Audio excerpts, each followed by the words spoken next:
할머니, 냄새나니까 저리 좀 가시라니까요. 손님 다 떨어지게 진짜. 저는 악에 받쳐 소리를 질렀습니다. 영하 10도의 추위보다 하루 종일 계시도 못했다는 불안감이 저를 더 춥게 만들던 날이었습니다. 제 고함에 폐지 리어카를 끌던 할머니는 흠칫 놀라 멈춰 서셨습니다. 저는 할머니가 화를 내거나 욕을 할 줄 알았습니다. 하지만 할머니는 주섬주섬 리어카 구석에서 꼬질꼬질한 검은 봉지 하나를 꺼내 제게 내미셨습니다. 그 봉지 안을 들여다본 순간 저는 그 자리에 주저앉아 엉엉 울고 말았습니다.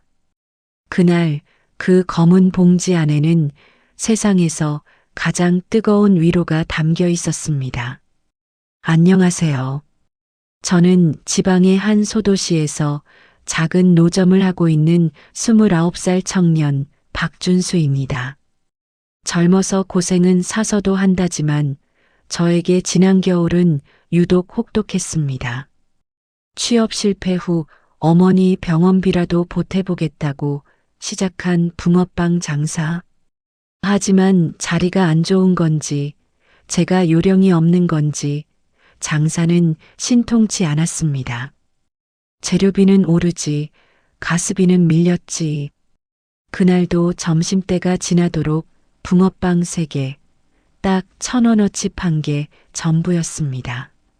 배에서는 꼬르륵 소리가 요동을 쳤지만 1,000원짜리 한 장 쓰기가 무서워 맹물로 배를 채우고 있었습니다. 그때였습니다. 드르륵, 드르륵. 낡은 리어카 바퀴 소리가 들려왔습니다. 허리가 90도로 굽은 할머니 한 분이 산더미처럼 쌓인 폐지 리어카를 끌고 제 가게 앞으로 오셨습니다. 할머니는 힘에 부치시는지 제 천막 기둥을 잡고 가쁜 숨을 몰아쉬셨죠. 문제는 냄새였습니다. 며칠을 못 씻으신 건지 퀴퀴한 냄새가 훅 풍겼습니다.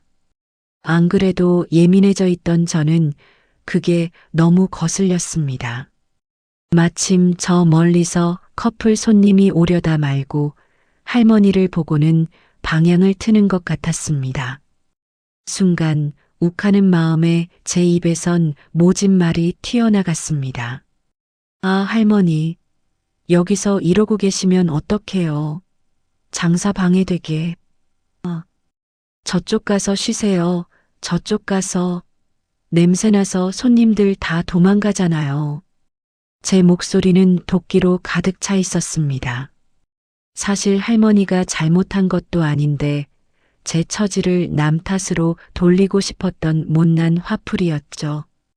할머니는 제 고함에 놀란 토끼 눈을 하셨습니다.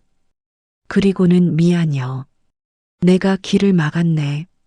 하며 리어카를 돌리려 하셨습니다. 그런데 리어카가 눈길에 미끄러워 잘 움직이지 않았습니다. 제가 짜증 섞인 한숨을 푹 쉬며 돕지도 않고 노려보고만 있는데 할머니가 갑자기 허리춤을 뒤적거리셨습니다.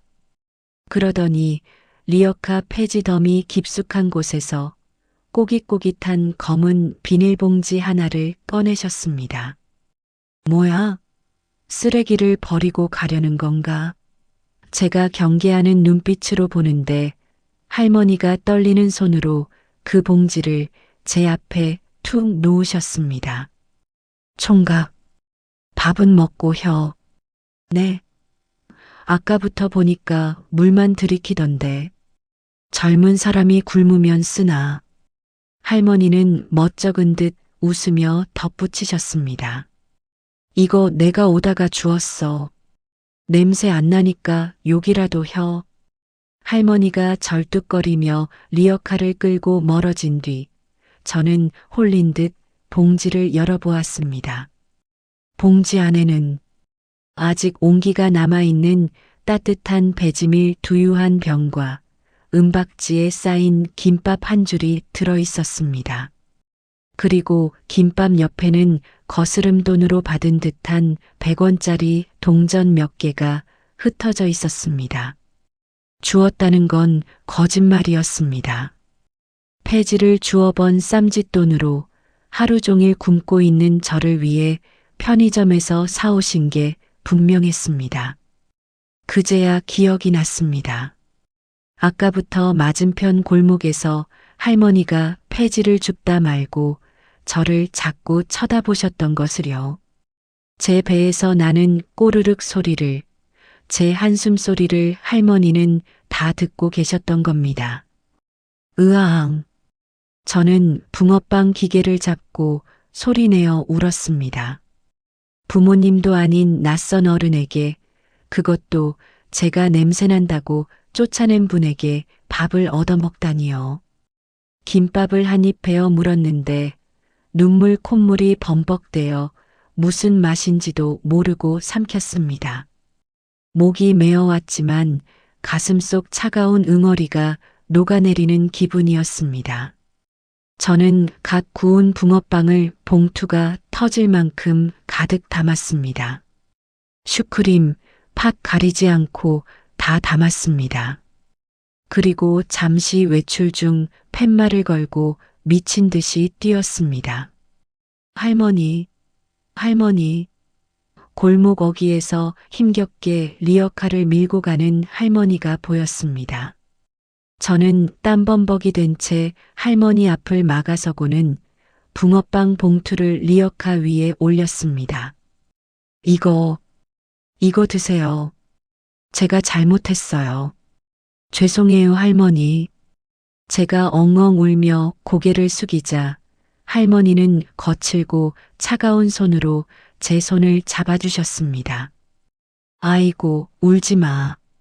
괜찮어. 다 힘들어서 그런겨. 먹고 살려고 그러는 건데 내가 왜 미워해. 할머니는 붕어빵 하나를 꺼내 드시며 아이처럼 웃으셨습니다. 웜에 따스워라. 내 평생 이렇게 만난 건 처음이네. 그날 이후 할머니는 제 가게의 단골, 아니 식구가 되셨습니다. 지나가실 때마다 제가 붕어빵을 드리고 할머니는 폐지 줍다 얻은 사탕이나 귤 같은 걸 제게 주십니다. 장사요? 신기하게도 그날 이후 마음을 고쳐 먹어서인지 아니면 할머니가 복을 주신 건지 꽤 잘 됩니다. 가끔 세상이 차갑게 느껴질 때가 있습니다. 하지만 그 차가움 속에도 자세히 들여다보면 검은 봉지 속 두유처럼 따뜻한 온기가 숨어 있더라고요. 여러분도 오늘 힘든 누군가에게 따뜻한 말 한마디 건네보시는 건 어떨까요? 밥은 먹고 해라고 말이죠. 지금까지 제 이야기 들어주셔서 감사합니다.